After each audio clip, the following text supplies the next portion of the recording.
ஸ்ரீ குருப்யோ நமஹ. நாம் சக்தி பீட பவனியிலே நேற்றைய தினம் ஹிங்குலாதேவி பற்றி பார்த்து வந்தோம். அதன் தொடர்ச்சியை இன்றும் பார்க்க இருக்கிறோம். வாருங்கள்.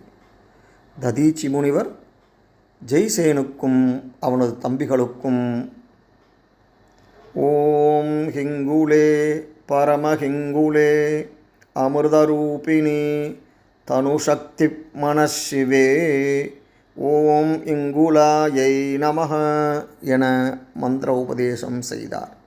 பிறகு தன் தம்பிகளுடன் நாட்டிற்கு திரும்பிச் சென்ற ஜெய்சேன் ஹிங்குலாதேவி மந்திரத்தை பாராயணம் செய்து தேவியின் அனுக்கிரகம் பெற்று ஆட்சி செய்தான்.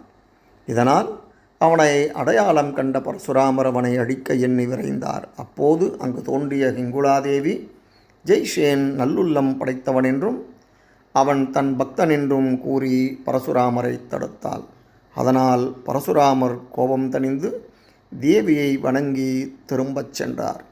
ததீச்சி முனிவரிடம் பிராமண வேடத்தில் இருந்ததால் ஜெய்சேன் பிரம்மகுல க்ஷத்திரியன் என்று அழைக்கப்பட்டான். இதனால் இவள் பிரம்மகுல க்ஷத்திரியர்களின் குலதெய்வமானாள். முன்னொரு காலத்தில் தற்போது கோயில் இருக்கும் இப்பகுதியில் ஹிங்கோலி என்ற ஒரு பிரிவினர் இருந்தனர்.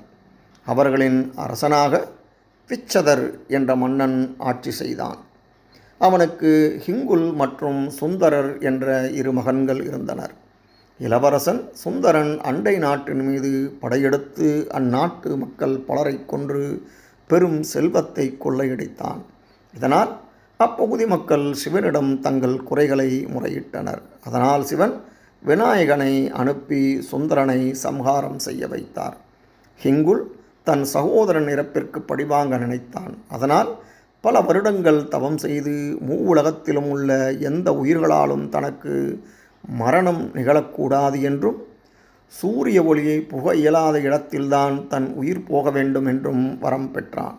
இதனால் அனைவரையும் கொடுமைப்படுத்தி பெண்களின் கற்பையும் களங்கப்படுத்தினான். இச்சமயத்தில் ஹிங்கோலி மக்கள் பவானி மாதாவின் மீது பக்தி செலுத்தி வழிபட்டு வந்தனர். அவர்களின் அரசனின் தவறான எண்ணத்திலிருந்து தங்கள் பெண்களை காக்க தேவியிடம் உதவி கோரி பிரார்த்தித்தனர். இதன் தொடர்ச்சியை அடுத்த பதிவிலே பார்ப்போம். நன்றி, வணக்கம்.